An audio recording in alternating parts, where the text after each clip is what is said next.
പുഴയും കടന്ന സീരിയലിന്റെ ലേറ്റസ്റ്റ് എപ്പിസോഡ് റിവ്യൂ ആണ് പറയുന്നത്. അങ്ങനെ കഴിഞ്ഞ രാത്രിയിലെ സംഭവങ്ങൾ വിനീതിന്റെ മനസ്സിൽ വല്ലാത്തൊരു ഭാരമായി കിടക്കുകയാണ്. ശരിക്കും പറഞ്ഞാൽ അങ്ങനെ മദ്യപിക്കണമെന്ന് അവന് യാതൊരുവിധ ആഗ്രഹവും തന്നെ ഉണ്ടായിരുന്നില്ല. അറിയാതെ ഗ്ലാസ് മാറിയപ്പോഴാണ്. പക്ഷേ ഇപ്പോൾ അതെല്ലാം തന്നെ പറഞ്ഞിട്ട് എന്ത് കാര്യം? ഗംഗയുടെ മുഖത്ത് നോക്കാൻ തന്നെ അവന് വല്ലാത്ത നാണക്കേട് തോന്നി. മുറിയിലെ ജനാലക്കരികിൽ പുറത്തേക്ക് നോക്കി നിൽക്കുകയാണ് ഗംഗ. അവൾ ഒന്നും തന്നെ മിണ്ടുന്നില്ല. ആ മൗനം വിനീതിനെ വല്ലാതെ വീർപ്പ് മുട്ടിച്ചു. പണ്ടൊക്കെ എന്തെങ്കിലുമൊക്കെ സംസാരിച്ച് ചിരിക്കുന്ന ഗംഗ ഇപ്പോൾ തീർത്തും അപരിചിതനെ പോലെയാണ് തന്നോട് പെരുമാറുന്നത്. അവളുടെ മുഖത്ത് ആ ഒരു സങ്കടം കാണുമ്പോൾ തന്നെ വിനീതിന്റെ ഉള്ളൊന്ന് പിടഞ്ഞു. ഗംഗയെ വിനീത് പതുക്കെ വിളിച്ചു. അവളൊന്ന് തിരിഞ്ഞു നോക്കിയെന്നല്ലാതെ ഒന്നും പറഞ്ഞില്ല. അവളുടെ കണ്ണുകളിൽ നിരാശയുണ്ടായിരുന്നു. താൻ ഒരിക്കലും ചെയ്യാൻ പാടില്ലാത്തതാണ് ചെയ്തത് എന്ന് വിനീതിന് നന്നായിട്ടറിയാം.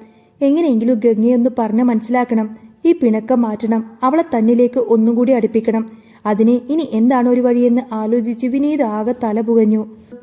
ഒടുവിലാകെ സങ്കടത്തോടെ അവൻ നേരെ ടൗണിലെ കടയിലേക്ക് ചെന്നു. അവിടെ ദേവിചേട്ടൻ നിൽക്കുന്നുണ്ടായിരുന്നു. വിനീതിന്റെ മുഖത്തെ വാട്ടം കണ്ടപ്പോഴേ ദേവിചേട്ടന് കാര്യം മനസ്സിലായി. എന്താണ് ഒരു വല്ലായ്മ? നീ ഇപ്പോഴും ആ ഇന്നലത്തെ കാര്യം ആലോചിച്ച് വിഷമിച്ച് നിൽക്കുവാണോ? ദേവിചേട്ടൻ ചോദിച്ചു. പിന്നല്ലാതെ ഗംഗ എന്നോട് ഒരു അക്ഷരം പോലും മിണ്ടുന്നില്ല ദേവിചേട്ടാ. അവൾ എന്നോട് ദേഷ്യമാണ്. ഞാനായിട്ട് പോയി കുടിച്ചതല്ല എന്ന് അവളോട് ഞാൻ എങ്ങനെ പറഞ്ഞു മനസ്സിലാക്കുക? വിനീത് നിസ്സഹായതയോടെ പറഞ്ഞു. ദേവിചേട്ടൻ ഒന്ന് ചിരിച്ചു. എടാ, ഇതൊക്കെ ഇത്ര വലിയ കാര്യമാണോ? ഭാര്യമാരുടെ പിണക്കം മാറ്റാൻ ഒരു എളുപ്പ വഴിയുണ്ട്. നീ ഒരു കാര്യം ചെയ്യേ. വൈകുന്നേരം വീട്ടിലേക്ക് പോകുമ്പോൾ കുറച്ച് നല്ല പുല്ലപ്പൂവും അവൾക്ക് ഇഷ്ടമുള്ള അലുവയും വാങ്ങിച്ചുകൊണ്ട് പോയിക്കോ. ഏത് പെണ്ണാണ് ഇതിലൊന്നും വീഴാത്തത്? ഇതൊക്കെ വാങ്ങിച്ചു കൊടുത്ത് നൈസായിട്ടൊന്ന് സോപ്പിട്ട് നോക്ക്. കാര്യങ്ങളൊക്കെ അപ്പം ശരിയായിരിക്കും. ദേവിചേട്ടൻ പറഞ്ഞത് കേട്ട് വിനീതിന് ചെറിയൊരു ആശ്വാസം തോന്നിയെങ്കിലും ഉള്ളിലെ ടെൻഷനൊന്നും മാറിയിരുന്നില്ല. പൂവും അലുവയും കൊടുത്താൽ മാത്രം മാറുന്നതാണോ ഇവളുടെ സങ്കടം? ഇനിയിപ്പോൾ ഇതൊക്കെ കൊണ്ടുപോയി കൊടുക്കുമ്പോൾ അവൾക്ക് മനസ്സിലാവോ താൻ അവളെ സോപ്പിടാൻ വേണ്ടി ചെയ്യുന്നതാണ് ഇതൊക്കെയെന്ന്? ഏതായാലും ഒന്ന് ശ്രമിച്ചു നോക്കാൻ തന്നെ വിനീത് തീരുമാനിച്ചു. വൈകുന്നേരം കട കടച്ച് വീട്ടിലേക്ക് വരുമ്പോൾ വിനീതിന്റെ കയ്യിൽ ഒരു കവറുണ്ടായിരുന്നു. അതിൽ കുറച്ച് അലുവയും നല്ല വാസനയുള്ള കുറച്ച് മുല്ലപ്പൂവും ഉണ്ടായിരുന്നു. വീട്ടിലേക്ക് കയറി വരുമ്പോൾ തന്നെ ഹൃദയമിടിപ്പ് കൂടി വിനീതിന്റെ.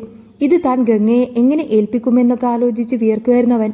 പെട്ടെന്നാണ് മുറിയിലേക്ക് കാവേരി വന്നത്. വിനീതിന്റെ കയ്യിലെ കവറ് കണ്ടപ്പോൾ അവളുടെ മുഖത്തൊരു കുസൃതി ചിരി വിരർന്നു. ആഹാ, ഇതെന്താ വിനീതേട്ടാ കയ്യിലൊരു കവറ്? കാര്യമായിട്ട് എന്തോ വാങ്ങിച്ചിട്ടുണ്ടല്ലോ. കാവേരി കവറിലേക്ക് നോക്കി ചോദിച്ചു. വിനീത് ആകെ വിയർത്തു. ഏയ് ഒന്നുമില്ല കാവേരി, ഞാൻ വെറുതെ. അവൻ ഒഴിഞ്ഞു മാറാൻ നോക്കി. സത്യം പറ വിനീതേട്ടാ, ഇതിലെന്തോ രഹസ്യമുണ്ടല്ലോ. കാവേരി വീണ്ടും നിർബന്ധിച്ചു. ഒന്നുമില്ലടി, ഇത് വെറുതെ ഓരോന്ന് സങ്കല്പിക്കാതെ. അങ്ങനെ പറഞ്ഞ് കാവേരിയുടെ ചോദ്യങ്ങളിൽ നിന്നും ഒരുവിധം രക്ഷപ്പെട്ട് വിനീത് നേരെ തന്റെ മുറിയിലേക്ക് നടന്നു. മുറിയിലെത്തിയ വിനീത് കവർ മേശപ്പുറത്ത് വെച്ചു. കുറച്ച് കഴിഞ്ഞപ്പോൾ ഗംഗ അങ്ങോട്ടേക്ക് കയറി വന്നു. വിനീത് വേഗം അലുവയുടെ പൊതിയെടുത്തു. അവൾ എന്തെങ്കിലും പറയോ എന്നൊരു പേടി അവനുണ്ടായിരുന്നു. അതെ ഗംഗെ, ഞാൻ കുറച്ച് അലുവ വാങ്ങിച്ചിട്ടുണ്ട്, വിനീത് പതുക്കെ പറഞ്ഞു. ഗംഗ സംശയത്തോടെ അവനെ നോക്കി. വിനീത് വേഗം പറഞ്ഞു. ഗംഗക്ക് അലുവ ഭയങ്കര ഇഷ്ടമാണെന്ന് എനിക്കറിയാം. അതാ ഞാൻ ഇങ്ങോട്ടേക്ക് വാങ്ങിച്ചോണ്ട് വന്നത്. അവൻ അതിൽ ചെറിയൊരു കഷ്ണം മുറിച്ച് ഗംഗയുടെ നേരെ നീട്ടി. ഗംഗ ഒന്നും മിണ്ടാതെ അത് വാങ്ങിച്ചു കഴിച്ചു. അവളുടെ മുഖത്ത് വലിയ ഭാവവ്യത്യാസങ്ങളൊന്നും തന്നെ ഉണ്ടായിരുന്നില്ല. ഇനിയിപ്പോൾ ഈ മുല്ലപ്പൂ എങ്ങനെ കൊടുക്കും? നേരിട്ട് കൊടുക്കാം, വല്ലാത്തൊരു ചമ്മൽ. കൊടുത്താൽ അവൾ എന്ത് വിചാരിക്കും? ഇതൊക്കെ ആലോചിച്ച് വിനീത് നിൽക്കുമ്പോൾ ഗംഗ മുറിയിലേക്ക് നിന്ന് പുറത്തേക്ക് പോയി. എങ്ങനെങ്കിലും ഈ പൂവ് ഗംഗയുടെ കയ്യിൽ ഏൽപ്പിക്കണം.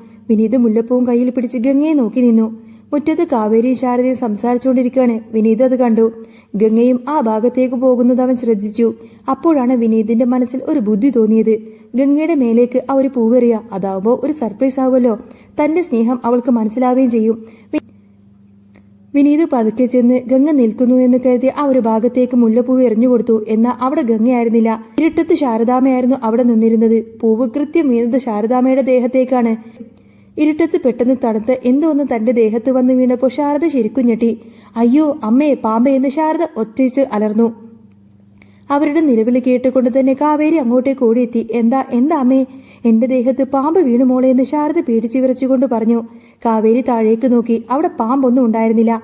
പകരം ഒരു മുല്ലപ്പൂമാലയാണ് കിടക്കുന്നത് അവൾ കണ്ടത്. അതവൾ കയ്യിലേക്ക് എടുത്തു. മുല്ലപ്പൂവോ? ഇത് എവിടുന്ന ഈ മുല്ലപ്പൂവ്? എന്റെ അമ്മേ, ഇത് പാമ്പൊന്നുമല്ല, ഇത് വെറുതെ മുല്ലപ്പൂവാണ്, കാവേരി ചിരി അടക്കിക്കൊണ്ട് പറഞ്ഞു. പൂവോ? ഇതെങ്ങനെ ഇവിടെ വന്നു? ശാരദക്കൊന്നും മനസ്സിലായില്ല. ഇതെല്ലാം കണ്ട് ഇരുളിൽ നിൽക്കുകയായിരുന്ന വിനീതിന് കാര്യം കൈവിട്ടു പോയി എന്ന് മനസ്സിലായി. ഗംഗയ്ക്ക് സർപ്രൈസ് കൊടുക്കാൻ നോക്കിയിട്ട് അവസാനം സ്വന്തം നാണം കെടുമല്ലോ എന്നോർത്ത് അവൻ പതിയെ അവിടെ നിന്നു മുങ്ങി. ആകെ നാണക്കേടായി. ഗംഗയ്ക്ക് കൊടുക്കാൻ വാങ്ങിയ പൂവ് അമ്മയുടെ ദേഹത്തിട്ട് അവര് പോലും പേടിപ്പിച്ചു. ഇനിയിപ്പോൾ ഗംഗയുടെ മുഖത്ത് താൻ എങ്ങനെ നോക്കും? വിനീതിന്റെ നെഞ്ചിരിപ്പ് കൂടി. അതേസമയം അവിടെ നിന്ന് കാവേരിക്ക് കാര്യം ഏകദേശം പിടികിട്ടിയിരുന്നു. ഇത് മിക്കവാറും വിനീതേട്ടന്റെ പരിപാടി തന്നെയായിരിക്കും. ഗംഗേച്ചി കൊടുക്കാമെന്ന പൂവ് ഇരുട്ടത്ത് അമ്മയുടെ ദേഹത്തേക്ക് വീണതായിരിക്കും. അവൾ മനസ്സിലിങ്ങനെ വിചാരിച്ച് ചിരിച്ചു. ചക്കിന് വെച്ചത് കൊക്കിന് കൊണ്ടു എന്ന അവസ്ഥയിലായിരുന്നു വിനീത്. അന്നത്തെ ദിവസം പിന്നെ ഗംഗയുടെ മുന്നിൽ പോയിട്ട് നിൽക്കാൻ പോലും വിനീതിന് ധൈര്യം വന്നില്ല. പിറ്റേ ദിവസം രാവിലെ നിവിനെ ഒരു സ്ഥലത്തേക്ക് കൂട്ടിക്കൊണ്ടുപോവാൻ ജയപാലൻ വന്നു. നഗരത്തിൽ നിന്ന് കുറച്ച് അകലെയായി കിടക്കുന്ന വിശാലമായ ഒരു വസ്തുവിലേക്കാണ് അവർ പോയത്. അവിടെ എത്തിയപ്പോൾ ജയപാലൻ വളരെ അഭിമാനത്തോടെ നിവിനോട് പറഞ്ഞു, നിവിൻ, ഈ പ്രോപ്പർട്ടി കണ്ടോ? ഇത് എന്റെയാണ്. എന്റെ മകൾ രാഗിണിയാണല്ലോ നീ വിവാഹം കഴിക്കാൻ പോകുന്നത്. അപ്പോ അവൾക്കുള്ളത് നിനക്കും കൂടി അവകാശപ്പെട്ടതാണല്ലോ. ഈ സ്ഥലം ഞാൻ നിനക്ക് വേണ്ടി വാങ്ങിച്ചതാണ്. നിവിൻ ആ വസ്തുവിലൂടെ ഒന്ന് കണ്ണോടിച്ചു. വലിയൊരു പറമ്പ്. എങ്കിലും ജയപാലൻ പറഞ്ഞതിൽ എന്തോ ഒരു പൊരുത്തക്കേട് അവന് തോന്നി. ഇതിപ്പോ ഇനി അടുത്ത കാലത്ത് വാങ്ങിച്ചതാണോ അങ്കിളെ? നിവിൻ ചോദിച്ചു. അതെ, അടുത്ത കാലത്ത് വാങ്ങിയത് തന്നെയാണ്, ജയപാലൻ പറഞ്ഞു. പിന്നെ ഇതിന്റെ പേരിൽ കുറേയധികം പ്രശ്നങ്ങളും കാര്യങ്ങളൊക്കെ ഉണ്ടായിരുന്നു. ആ അരവിന്ദന്റെ മക്കളുടെ പേരിലാണല്ലോ എന്ന് പറഞ്ഞ് കുറേയധികം കോലാഹലങ്ങളൊക്കെ നടന്നു. പക്ഷേ ഞാൻ അതൊന്നും വകവെച്ചില്ല. ഞാൻ തന്നെ ഇത് കാശ് കൊടുത്ത് അങ്ങോട്ടേക്ക് വാങ്ങിച്ചു. അരവിന്ദൻ എന്ന പേര് കേട്ടപ്പോൾ നിവിന്റെ ഉള്ളിലൊരു സംശയം ജനിച്ചു. കാവേരിയുടെ അച്ഛനാണ് അരവിന്ദൻ. അപ്പോ ഈ വസ്തു കാവേരിയുടെ കുടുംബത്തിന് അവകാശപ്പെട്ടതാണോ? ഇതിലെന്തോ വലിയൊരു തട്ടിപ്പ് നടന്നിട്ടുണ്ട് എന്ന് നിവിന് മനസ്സിലായി. ഇത് വെറുതെ വിടാൻ പറ്റില്ലല്ലോ. കാവേരിയോട് തന്നെ ഇതൊന്ന് ചോദിച്ചറിയണമെന്ന് അവൻ തീരുമാനിച്ചു. വൈകുന്നേരം നിവിൻ കാവേരിയെ കാണാൻ ചെന്നു. കാവേരി, എനിക്ക് നിന്നോട് വളരെ പ്രധാനപ്പെട്ട ഒരു കാര്യം സംസാരിക്കാനുണ്ട്. നീ എന്റെ കൂടെ ഒന്ന് വരണം, നിവിൻ ഗൗരവത്തോടെ പറഞ്ഞു. എങ്ങോട്ടേക്കാ നിവിൻ? എന്താ കാര്യം? കാവേരിക്കൊന്നും മനസ്സിലായില്ല. നീ വാ, ഞാൻ അവിടെ ചെന്നിട്ട് എല്ലാം പറയാം. നിവിൻ കാവേരിയെ കൂട്ടി ജയപാലൻ കാണിച്ച അതേ സ്ഥലത്തേക്ക് കൂട്ടിക്കൊണ്ടുവന്നു. അവിടെ എത്തിയപ്പോൾ കാവേരിയുടെ മുഖം മാറി. അവളുടെ കണ്ണുകൾ നിറഞ്ഞു. നിവിൻ, നീ എന്തിനാ എന്നെ ഇങ്ങോട്ടേക്ക് കൂട്ടിക്കൊണ്ടുവന്നത്? ഇതെന്റെ അച്ഛൻ വാങ്ങാനിരുന്ന വസ്തുവാണ്. എന്റെ അച്ഛൻ ഇതിന് അഡ്വാൻസ് കൊടുത്തിട്ടുള്ളതാ. പക്ഷേ ആ ജയപാലൻ അങ്കിൾ ഞങ്ങളെ ചതിച്ചു. ഞങ്ങളുടെ കയ്യിൽ നിന്നും ഈ വസ്തു അയാൾ തട്ടിയെടുത്തു. കാവേരിയുടെ സങ്കടവും ദേഷ്യം കലർന്ന ആ ഒരു ശബ്ദത്തിൽ നിന്ന് അവൾ പറഞ്ഞു. നിവിൻ ഞെട്ടലോടെ അവളെ നോക്കി. അപ്പോ ഇത് ജയപാലൻ അങ്കിൾ നിങ്ങളുടെ കയ്യിൽ നിന്നും തട്ടിയെടുത്തതാണോ? ഇന്ന് രാവിലെ അയാൾ എന്നെ ഇങ്ങോട്ടേക്ക് കൂട്ടിക്കൊണ്ടുവന്നിരുന്നു. ഈ പ്രോപ്പർട്ടി അയാൾ പണം കൊടുത്തു വാങ്ങിച്ചതാണെന്നും ഇനി ഇത് എനിക്ക് അവകാശപ്പെട്ടതുമാണെന്ന അയാൾ പറഞ്ഞത്. കാവേരി പൊട്ടിക്കരഞ്ഞുപോയി. അതെങ്ങനെ ശരിയാവും നിവിൻ? എന്റെ അച്ഛൻ ഇതിന്റെ അഡ്വാൻസ് കൊടുത്തതാണ്. അച്ഛന്റെ കയ്യിലെ ഡയറിയിൽ ഇതിന്റെ എല്ലാവിധ കണക്കുകളുമുണ്ട്. ജയപാലൻ അങ്കിളുടെ കയ്യിലാണ് അച്ഛൻ പണം കൊടുത്തത്. അവർ സംസാരിച്ചു നിൽക്കുമ്പോഴാണ് ജയപാലന്റെ കാര്യസ്ഥൻ അതുവഴി വന്നത്. അയാളെ കണ്ടപ്പോൾ കാവേരിയുടെ കണ്ണുകളിൽ ദേഷ്യം ആളിക്കത്തി. അവൾ വേഗം അയാളുടെ അടുത്തേക്ക് ചെന്നു. അങ്കിളെ, സത്യം പറ, എന്റെ അച്ഛൻ ഈ വസ്തു വാങ്ങിക്കാൻ വേണ്ടി അഡ്വാൻസ് കൊടുത്ത കാര്യം നിങ്ങൾക്കറിയാമായിരുന്നില്ലേ? നിങ്ങൾ ജയപാലൻ അങ്കിളുടെ വിശ്വസ്തനല്ലേ? എന്റെ അച്ഛനെ അയാൾ ചതിച്ചതാണെന്ന് നിങ്ങൾക്കറിയാമായിരുന്നില്ലേ? കാവേരി അയാളെ ചോദ്യം ചെയ്യൂ. കാര്യസ്ഥനാകെ വിയർത്തു. അയ്യോ, എനിക്കിതിനെക്കുറിച്ച് ഒന്നും അറിയില്ല മോളെ, അയാൾ വിക്കിക്കൊണ്ട് പറഞ്ഞു. പക്ഷേ അയാളുടെ മനസ്സിൽ പഴയൊരു ഓർമ്മ ഓടിയെത്തി. അരവിന്ദൻ മരിക്കുന്നതിനു മുൻപ് ജയപാലനോട് നെഞ്ചു തളിച്ച് നിലവിളിച്ച് അയാൾ നേരിട്ട് കണ്ടതാണ്. എന്നെ ചതിച്ചല്ലോടാ നീ ജയപാല. എന്റെ ജീവിതത്തിലെ സമ്പാദ്യം മുഴുവൻ നീ ഒറ്റക്കങ്ങ് ഇല്ലാതാക്കിയല്ലോ എന്ന് പറഞ്ഞ് അയാൾ പൊട്ടിക്കരഞ്ഞ അരവിന്ദന്റെ മുഖം കാര്യസ്ഥന്റെ മനസ്സിലേക്ക് തെളിഞ്ഞു വന്നു. പക്ഷേ അതെല്ലാം ഇവിടെ കാവേരിയോട് പറഞ്ഞാൽ തന്റെ ജോലി പോകുമെന്ന പേടികൊണ്ട് അയാൾ അതൊന്നും തന്നെ മിണ്ടാതിരുന്നു. അതുകൊണ്ട് അയാൾ വേഗം അവിടെ നിന്നും ഒഴിഞ്ഞു മാറി. കാര്യസ്ഥന്റെ ആ ഒരു പരിഭ്രമം കണ്ടപ്പോൾ തന്നെ നിവിന് കാര്യങ്ങളൊക്കെ കൂടുതൽ വ്യക്തമായി. അയാൾ എന്തൊക്കെയോ മറച്ചു വെക്കുന്നുണ്ട്. കാവേരിയോട് പറഞ്ഞ അയാൾക്ക് പേടിയുണ്ടെന്ന് നിവിൻ കാവേരിയെ സമാധാനിപ്പിച്ചു. കാവേരി, നീ കരയാതിരിക്ക്. നമുക്കിതിന്റെ സത്യാവസ്ഥ എന്താണെന്ന് കണ്ടുപിടിക്കണം. എനിക്കുറപ്പാ നിവിൻ, ഇതെന്റെ അച്ഛൻ പണം കൊടുത്തതാണ്. അച്ഛന്റെ ഡയറിയിൽ അഡ്വാൻസ് കൊടുത്തതിനും ബാക്കി പണം പല തവണകളായി കൊടുത്തതിന്റെയൊക്കെ കൃത്യമായ കണക്കുകളുണ്ട്. അയാൾ അച്ഛനെ ചതിച്ചതാ, കാവേരി കണ്ണീരോടെ പറഞ്ഞു. അവളെ സമാധാനിപ്പിച്ച് വീട്ടിലാക്കിയതിനു ശേഷം നിവിൻ നേരെ ആ ഒരു കാര്യസ്ഥനെ തിരക്കി വീണ്ടും പോയി. അയാളെ ഒറ്റയ്ക്ക് കണ്ടപ്പോൾ തന്നെ നിവിൻ കുറച്ച് കടുപ്പത്തിൽ തന്നെ ചോദിച്ചു, നിങ്ങൾ സത്യം പറഞ്ഞേ തീരൂ, ഈ പ്രോപ്പർട്ടി ആരുടേതായിരുന്നു? അയാളുടെ ശരിക്കുള്ള പേരെന്താണ്? ജയപാലൻ അങ്കിൾ എങ്ങനെയാ ഇത് സ്വന്തമാക്കിയത്? നിവിന്റെ ചോദ്യങ്ങൾക്ക് മുന്നിൽ പിടിച്ചു നിൽക്കാൻ കഴിയാതെ കാര്യസ്ഥൻ ആ ഒരു ഒടുവിൽ സത്യമെല്ലാം തന്നെ വിളിച്ചു പറഞ്ഞു. അത് ഒറിജിനൽ ഉടമസ്ഥൻ കയ്യിൽ നിന്നാണ് ജയപാലൻ മുതലാളി ഇത് വാങ്ങിച്ചത്. അരവിന്ദൻ സാറാണ് പണം മുടക്കിയതെങ്കിലും രജിസ്റ്റർ ചെയ്തത് മുതലാളിയുടെ പേരിലാണ്. ഇനി ആ ഒറിജിനൽ ഉടമയെ തന്നെ കാണാം എന്ന് നിവിൻ തീരുമാനിച്ചു. നിവിനും കാവേരിയും കൂടി ആ ഒരു പഴയ വസ്തു ഉടമയുടെ അടുത്തേക്ക് ചെന്നു. കാര്യങ്ങളൊക്കെ ചോദിച്ചപ്പോൾ ആദ്യം അയാൾ ഒഴിഞ്ഞു മാറാൻ നോക്കിയെങ്കിലും കാവേരിയുടെ സങ്കടം കണ്ടപ്പോൾ അയാൾ സത്യം പറയാൻ തയ്യാറായി. അതെ, ജയപാലനാണ് ഈ ഒരു സ്ഥലം തന്റെ കയ്യിൽ നിന്നും വാങ്ങിച്ചത് എന്ന് അയാൾ പറഞ്ഞു. അതെങ്ങനെ ശരിയാവും? കാവേരി ദേഷ്യത്തോട് ചോദിച്ചു. എന്റെ അച്ഛനല്ലേ നിങ്ങൾക്ക് അഡ്വാൻസ് തന്നത്? എന്റെ അച്ഛൻ പണം തന്ന പ്രോപ്പർട്ടി നിങ്ങൾ എങ്ങനെ ജയപാലൻ അങ്കിളിന് വിൽക്കും?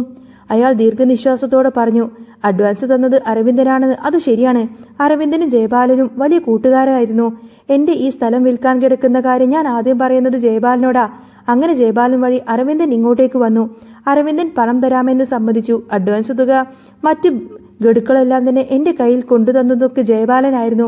എന്നിട്ട് നിങ്ങൾ എന്താ അത് ജയപാലൻ അങ്കിളുടെ പേരിൽ രജിസ്റ്റർ ചെയ്തത്? എന്റെ അച്ഛന്റെ പേരിലല്ലേ ചെയ്യേണ്ടിയിരുന്നത് എന്ന് കാവേരി സങ്കടം സഹിക്കാനാവാതെ ചോദിച്ചു. ഞാൻ ചോദിച്ചതാ മോളെ, രജിസ്ട്രേഷൻ സമയത്ത് ജയപാലൻ വന്നു പറഞ്ഞു ഇത് തന്റെ പേരിലാണ് രജിസ്റ്റർ ചെയ്യേണ്ടത് എന്ന്. ഞാൻ അരവിന്ദന്റെ കാര്യം പറഞ്ഞപ്പോൾ അരവിന്ദൻ പറഞ്ഞിട്ടാണ് താൻ അങ്ങനെ ചെയ്യുന്നത് എന്ന് ജയപാലൻ എന്നോട് പറഞ്ഞു. ഈ വസ്തു എപ്പോഴും അരവിന്ദന്റെ കയ്യിൽ തന്നെയാണല്ലോ ഇരിക്കുന്നത്, അതുകൊണ്ട് എന്റെ പേരിൽ രജിസ്റ്റർ ചെയ്യുന്നതാ നല്ലത് എന്ന് അരവിന്ദൻ പറഞ്ഞു എന്നാണ് ജയപാലൻ എന്നെ ധരിപ്പിച്ചത്. എനിക്ക് കൃത്യമായി പണം കിട്ടിയത് കൊണ്ട് തന്നെ ഞാൻ അവർ പറയുന്നതൊക്കെ അനുസരിച്ചു. ജയപാലന്റെ പേരിൽ രജിസ്റ്റർ ചെയ്ത് കൊടുക്കുകയും ചെയ്തു. ഇത്രയും വലിയൊരു ചതിയാണ് അയാൾ ചെയ്തത് എന്ന് എനിക്കറിയില്ലായിരുന്നു മോളെ. ഇതൊക്കെ കേട്ടപ്പോൾ കാവേരി ആകെ തകർന്നു പോയി. തന്റെ അച്ഛൻ രാപ്പകലില്ലാതെ കഷ്ടപ്പെട്ടുണ്ടാക്കിയ ഈ ഒരു പണമാണ് ആ ചതിയൻ തട്ടിയെടുത്തിരിക്കുന്നത്. വല്ലാത്തൊരു പക അവളുടെ ഉള്ളിൽ നിറഞ്ഞു. ഞാൻ അയാളെ വെറുതെ വിടില്ല നിവിൻ. എന്റെ അച്ഛനെ ചതിച്ച് എന്റെ അച്ഛന്റെ സ്വത്ത് തട്ടിയെടുത്ത് ആ ദുഷ്ടനെ ഞാൻ വെറുതെ വിടാനൊന്നും പോകുന്നില്ല. ഇതിനൊക്കെ ഞാൻ പകരം ചോദിക്കും. കാവേരിയുടെ ശബ്ദം ഇടറുന്നുണ്ടായിരുന്നു. നിവിൻ അവളെ ചേർത്ത് പിടിച്ചുകൊണ്ട് ആശ്വസിപ്പിച്ചു. ജയപാലിന്റെ യഥാർത്ഥ മുഖം നിവിനും ഇപ്പോൾ പൂർണ്ണമായിട്ടും മനസ്സിലായിരുന്നു. ഇതേ സമയം വീട്ടിൽ ഗംഗയും വിനീതും തമ്മിലുള്ള ആ ഒരു പിണക്കം രാധമ്മയുടെ ശ്രദ്ധയിൽപ്പെട്ടു. പുതുതായി കല്യാണം കഴിഞ്ഞവരാണ് അവരെങ്ങനെ മിണ്ടാതെ നിൽക്കുന്നത്, അകന്ന് നിൽക്കുന്നതൊന്നും ശരിയല്ലല്ലോ. നിങ്ങൾ രണ്ടുപേരും എന്താ ഇങ്ങനെ വീട്ടിൽ തന്നെ അടച്ചുപൂട്ടിയിരിക്കുന്നത്? കല്യാണം കഴിഞ്ഞതല്ലേ, എവിടെയെങ്കിലും ഒന്ന് പുറത്തു പോയിട്ടൊക്കെ വാ, രാധമ്മ അവരോടായി പറഞ്ഞു. എവിടെ പോവാനാമ്മേ, എനിക്ക് കടയിൽ അത്യാവശ്യം പണിയുണ്ട്. വിനീത് ഒഴിഞ്ഞു മാറാൻ നോക്കി. അതേ അമ്മേ, എനിക്കും വീട്ടിൽ കുറച്ച് തയ്യൽ പണികളൊക്കെ ഉണ്ട്. കുറെ ബ്ലൗസ് പീസൊക്കെ തയ്ക്കാൻ കിടക്കുന്നു. ഗംഗയും ഒഴിഞ്ഞു മാറി പറഞ്ഞു. അങ്ങനെയാണെങ്കിൽ ഒരു കാര്യം ചെയ്യ്, രണ്ടുപേരും സമയമുണ്ടെങ്കിൽ ഗംഗ വിനീതിന്റെ കൂടെ ആ കടയിലേക്ക് തന്നെ പോയിക്കോ. അവിടെ പോയിരിക്കാമല്ലോ, വെറുതെ 4 ചുവരുകൾക്കുള്ളിൽ ഇരിക്കേണ്ട കാര്യമൊന്നുമില്ല, രാധമ്മ നിർബന്ധിച്ചു. ഗംഗക്കത് വലിയ താല്പര്യമൊന്നുമില്ലെങ്കിലും രാധമ്മയുടെ വാക്ക് ധിക്കരിക്കാൻ വയ്യാത്തത് കൂടത്തിട്ട് അവൾ സമ്മതിച്ചു. പോകുന്നതിന് മുൻപ് അവൾ ഒരു ചുരിദാർ എടുത്തപ്പോൾ രാധമ്മ അവളെ തടഞ്ഞു. ഇങ്ങനെയാണോ കല്യാണം കഴിഞ്ഞ പെൺകുട്ടികൾ പുറത്തേക്ക് പോകുന്നത്? ആ ചുരിദാർ മാറ്റി നല്ലൊരു സാരി ഉടുക്ക്, രാധമ്മ പറഞ്ഞു. അങ്ങനെ ഗംഗ നല്ലൊരു സാരിയൊക്കെ എടുത്ത് വിനീതിന്റെ കൂടെ ടൗണിലേക്ക് ഇറങ്ങി. വിനീതിന് ഇത് വലിയൊരു ആശ്വാസമായിരുന്നു. വഴിയിടുന്നീളം തന്നെ അവൻ ഓരോ കാര്യങ്ങൾ പറഞ്ഞ് അവളെങ്ങനെ സംസാരിപ്പിക്കാൻ ശ്രമിച്ചു. കണ്ടോ ഗംഗെ, ആ കാണുന്ന കെട്ടിടല്ലേ, പണ്ട് അവിടെയായിരുന്നു എന്റെ കട. എന്റെ ചെറുപ്പത്തിലൊക്കെ ഞാൻ അവിടെ ഇരുന്ന തയ്യലൊക്കെ പഠിച്ചത്. വിനീത് വാതോരാതെ സംസാരിച്ചു. പക്ഷേ ഗംഗ വലിയ താല്പര്യമൊന്നും അങ്ങനെ കാണിച്ചില്ല. കടയിലേക്ക് എത്തിയപ്പോൾ ഇക്ക വന്ന് വലിയ സന്തോഷത്തിലായിരുന്നു. ആഹാ, കല്യാണം കഴിഞ്ഞ് പിറ്റേ ദിവസം തന്നെ രണ്ടുപേരും ഇങ്ങ് കടയിലേക്ക് എത്തിയല്ലോ, ഇക്ക ചിരിച്ചോട് ചോദിച്ചു. കുറച്ചുനേരം അവർ പലതും സംസാരിച്ചു നിന്നു. അടുത്തിനിടയിൽ തന്നെ ഒരു നിർദ്ദേശം വെച്ചു. വിനീതെ, ഗംഗയെ നല്ല തയ്യൽക്കാരിയല്ലേ? കുറച്ചു നാളായിട്ട് നമ്മളിവിടെ പെണ്ണുങ്ങളുടെ ഡ്രസ്സൊന്നും തന്നെ തയ്ച്ചു കൊടുക്കുന്നില്ലല്ലോ. ഗംഗയുടെ ഒരു ഫോട്ടോ വെച്ച് ഒരു ബോർഡൊക്കെ വെച്ചിട്ടുണ്ടല്ലോ. ഇനി മുതൽ ഗംഗ ഇവിടെ വന്നിരിക്കട്ടെ, നിങ്ങൾക്ക് രണ്ടുപേർക്കും ഒരുമിച്ച് തയ്ക്കാമല്ലോ, നല്ലൊരു വരുമാനവുമാവും. വിനീത് പറഞ്ഞു. അതൊക്കെ ചെയ്യാമിക്ക, പക്ഷേ ഇപ്പൊ ഉടനെ തന്നെ ഒന്നും വേണ്ട, കുറച്ചു ദിവസം കഴിയട്ടെ. അങ്ങനെ സംസാരിച്ച് നിൽക്കുമ്പോഴാണ് വിനീത് പെട്ടെന്ന് ഒരു അത്യാവശ്യമായി പുറത്തേക്ക് പോയത്. ആ സമയത്താണ് അങ്ങോട്ടേക്ക് സുജാത വരുന്നത്, വിനീതിന്റെ അമ്മ. ഗംഗ കടയുടെ പുറത്തേക്കൊന്ന് ഇറങ്ങി നിൽക്കുമായിരുന്നു. സുജാത ഗംഗയെ കണ്ടപ്പോൾ അവരുടെ സമനില തെറ്റി. വിനീത് ഗംഗയെ കല്യാണം കഴിച്ചത് അവർക്കൊട്ടും തന്നെ ഇഷ്ടപ്പെട്ടിരുന്നില്ല. ഗംഗയുടെ മുൻപ് വന്ന ആ ഒരു ഗൾഫുകാരന്റെ ആലോചന മുടങ്ങിയതും അവസാനം അവൾ വിനീതിന്റെ തലയിൽ കെട്ടിവെച്ചതുമാണെന്ന് സുജാത ഏറ്റവും അങ്ങ് ചൊടിപ്പിച്ചത്. ആളുകൾ നോക്കി നിൽക്കുന്നതിന് സുജാത ഉറക്കെ അലറി. ഓ, കല്യാണം കഴിഞ്ഞ് പിറ്റേ ദിവസം തന്നെ നീ ഇവിടെ വന്ന് ആധിപത്യം സ്ഥാപിച്ചോ? എന്ത് കണ്ടിട്ടാടി നീ എന്റെ മോനെ ഇങ്ങനെ കറക്കിയെടുത്തത്? പണ്ട് ഗൾഫുകാരനെ മതിയെന്നും പറഞ്ഞ് നടന്നവളല്ലേ നീ? അവസാനം കെട്ടാ ചിരക്കായി വീട്ടിൽ നിന്നപ്പോൾ എന്റെ മോനെ തന്നെ നിനക്ക് വേണ്ടി വന്നില്ലേടി? ഗംഗ ഞെട്ടിത്തെറിച്ച് നീന്തുപോയി. വഴിയിലൂടെ പോകുന്നവരെല്ലാം തന്നെ ഇത് കേട്ട് ആകങ്ങനെ വല്ലാതായി നിൽക്കാണ്. സുജാത നിർത്താതെ ശകാരം തുടർന്നു. എടി അഹങ്കാരി, നീ എന്ന് എന്റെ വീട്ടിലേക്ക് വലതുകാൽ വെച്ചോ അന്ന് തുടങ്ങിയതാണ് എന്റെ കഷ്ടകാലം. എന്റെ മോനെ കറക്കിയെടുത്ത് നിന്നെ ഞാൻ വെറുതെ വിടില്ലടി. ഗംഗയുടെ കണ്ണുകളൊക്കെ നിറഞ്ഞൊഴുകി. അവൾ തല കറങ്ങുന്നത് പോലെ തോന്നി. എല്ലാവരെയും മുന്നിൽ വെച്ച് ഇത്ര വലിയൊരു അപമാനം. അമ്മായി പ്ലീസ്, എല്ലാവരും നോക്കുന്നുണ്ട്, പതുക്കെ പറ, ഗംഗ കരഞ്ഞുകൊണ്ട് അപേക്ഷിച്ചു. നോക്കട്ടെടി, എല്ലാവരും കാണട്ടെ നിന്റെ തനിനിറം, സുജാത വീണ്ടും ഉറഞ്ഞു തുള്ളിക്കൊണ്ട് പറഞ്ഞു. ബഹളം കേട്ട് ഇക്ക കടയിൽ നിന്നും ഓടി വന്നു. ഗംഗയുടെ അവസ്ഥ കണ്ടപ്പോൾ ഇക്ക വേഗം തന്നെ അവളെ കൂട്ടി നേരെ കടയുടെ ഉള്ളിലേക്കങ്ങ് മാറി നിന്നു. സുജാത ദേഷ്യത്തോടെ അവിടെ നിന്നും ഇറങ്ങിപ്പോയി. നാണക്കേടും സങ്കടവും സഹിക്കാൻ കഴിയാതെ ഗംഗ അവിടെ നിൽക്കാനാവാതെ വേഗം തന്നെ വീട്ടിലേക്ക് തിരിച്ചുപോയി. കുറച്ചു കഴിഞ്ഞപ്പോൾ വിനീത് തിരികെ വന്നു. ഗംഗയെ അവിടെ കാണാത്തത് കൊണ്ട് തന്നെ അവൻ ഇക്കയോട് കാര്യം തിരക്കി. ഇക്ക നടന്ന കാര്യങ്ങളെല്ലാം തന്നെ വിനീതിനോട് പറഞ്ഞു. സ്വന്തം അമ്മ ഗംഗയെ നടു റോട്ടിൽ വെച്ച് ഇങ്ങനെ അപമാനിച്ചു എന്നറിഞ്ഞപ്പോൾ വിനീതിന്റെ നെഞ്ചങ്ങ് തകർന്നുപോയി. ഗംഗയുടെ മനസ്സ് എത്രമാത്രം വേദനിച്ചിട്ടുണ്ടാവും. അവൾക്കൊന്ന് സമാധാനമായിട്ട് ജീവിക്കാൻ പോലും തന്റെ വീട്ടുകാർ സമ്മതിക്കുന്നില്ലല്ലോ എന്നൊക്കെ ഓർത്ത് വിനീത് വേഗം തന്നെ സങ്കടപ്പെട്ട് വീട്ടിലേക്ക് പോവാണ്. വിനീതിന് ആ ഒരു രംഗം ഒട്ടും തന്നെ സഹിക്കാൻ പറ്റിയിരുന്നില്ല. അങ്ങനെ വിഷമത്തോടു കൂടി തന്നെ വീട്ടിലേക്ക് പോകുന്ന വിനീതിനെ കാണിച്ചുകൊണ്ടാണ് കേട്ടോ എപ്പിസോഡ് പൂർണ്ണമാവുന്നത്. അപ്പോൾ നിങ്ങൾക്ക് ഈ ഒരു ചാനൽ ഇഷ്ടമാവുകയാണെങ്കിൽ സബ്സ്ക്രൈബ് ചെയ്യാനും സപ്പോർട്ട് ചെയ്യാനും മറക്കല്ലേ. നെക്സ്റ്റ് വീഡിയോ ഉടനെ വരാം. ബൈ.